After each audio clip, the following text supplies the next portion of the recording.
सर्वजन हिताय सर्वजन सुखाय।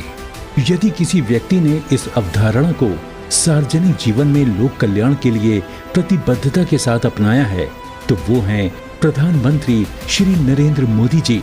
उनके मुख्यमंत्रित्व काल तथा बीते 7 साल में स्वास्थ्य सेवा के विस्तार तथा सुधार के लिए जितना काम हुआ है उतना पहले कभी नहीं हुआ। भारत सरकार द्वारा चलाई जा रही विश्व की सबसे बड़ी स्वास्थ्य योजना आयुष्मान भारत ने गरीब के जीवन की सबसे बड़ी चिंता दूर की है। इसी प्रकार रोगों की रोकथाम के लिए हेल्थ एंड वेलनेस सेंटर देश भर में उभर रहे हैं, जिसके माध्यम से रोगों की रोकथाम पर जोर दिया जा रहा है। मेडिकल एजुकेशन क्षेत्र में रिफॉर्म से चिकित्सा शिक्षा एवं चिकित्सा कर्मियों की उपलब्धता में व्यापक सुधार हुआ है। माननीय प्रधानमंत्री की कटिबद्धता से देश ने स्वास्थ्य क्षेत्र में अभूतपूर्व आयाम स्थापित किए हैं।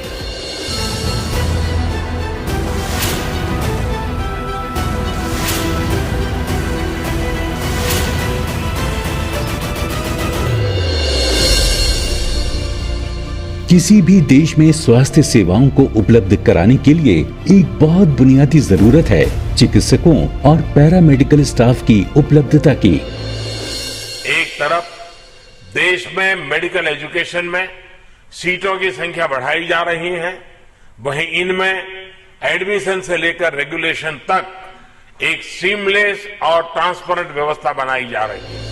माननीय प्रधानमंत्री श्री नरेंद्र मोदी जी के ओजस्वी और दूरदर्शी नेतृत्व में भारत में चिकित्सा शिक्षा और स्वास्थ्य सेवा क्षेत्र में संस्थागत बदलावों के माध्यम से स्वास्थ्य सेवाओं को दूर दराज क्षेत्रों तक पहुंचाने के लिए कार्य किया जा रहा है।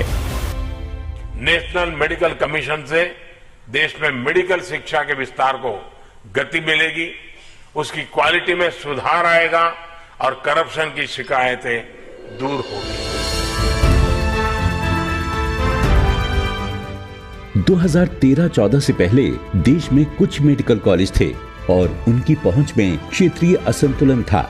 इस असंतुलन को दूर करने के लिए जिला चिकित्सालयों को मेडिकल कॉलेज में बदलने का फैसला हमारे लोकप्रिय प्रधानमंत्री श्री नरेंद्र मोदी जी ने लिया।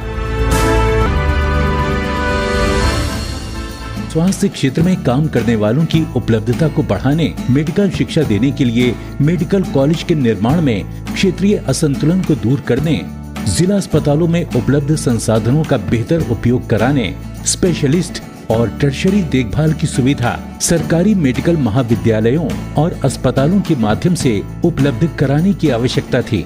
इस उद्देश्य को लेकर जो योजना बनाई गई, उसके तहत कुल 157 मेडिकल कॉलेज स्वीकृत हुए, जिनमें से 47 शुरू हो चुके हैं। इस योजना के बेहतरीन परिणाम देखने को मिल रहे हैं। आज हमारे देश में 854 की जनसंख्या पर एक डॉक्टर उपलब्ध है। पिछले 7 सालों में मेडिकल कॉलेज की संख्या 1.5 गुना तक बढ़कर 558 हो गई है। वहीं अंडर ग्रेजुएट की सीटों में पिछले 7 साल में 62% और पोस्ट ग्रेजुएट की सीटों में 78% की वृद्धि हुई है। बदलाव की इस लहर का एक बड़ा उदाहरण राजस्थान है। भारत सरकार ने राजस्थान के लिए 23 मेडिकल कॉलेज स्वीकृत किए, जिनमें से 7 मेडिकल कॉलेज बाड़मेर, भरतपुर, भीलवाड़ा, चुरू, डूंगरपुर, पाली और सीकर में शुरू हो चुके हैं। धौलपुर में स्थित मेडिकल कॉलेज में ओपीडी का शिलान्यास हुआ है और मेडिकल कॉलेज शुरू होने की प्रक्रिया में है। शेष 15 मेडिकल कॉलेज अलवर, बारां, बांसवाड़ा, चित्तौड़गढ़, दौसा, जैसलमेर, करौली, नागौर, श्री गंगानगर, सिरोही, बूंदी, सवाई माधोपुर, टोंक, हनुमानगढ़ और झुंझुनू में स्वीकृत किए गए हैं।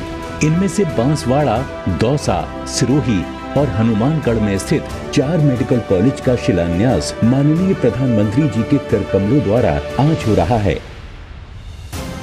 जल्द ही देश के हर प्रदेश, हर प्रांत और हर हिस्से को मिलेंगे नए मेडिकल कॉलेज, जो तैयार करेंगे कुशल डॉक्टरों की ऐसी एक बड़ी फौज, जो देश के हेल्थ केयर सिस्टम को मजबूती प्रदान करके नई ऊंचाइयों तक पहुंचाएंगे।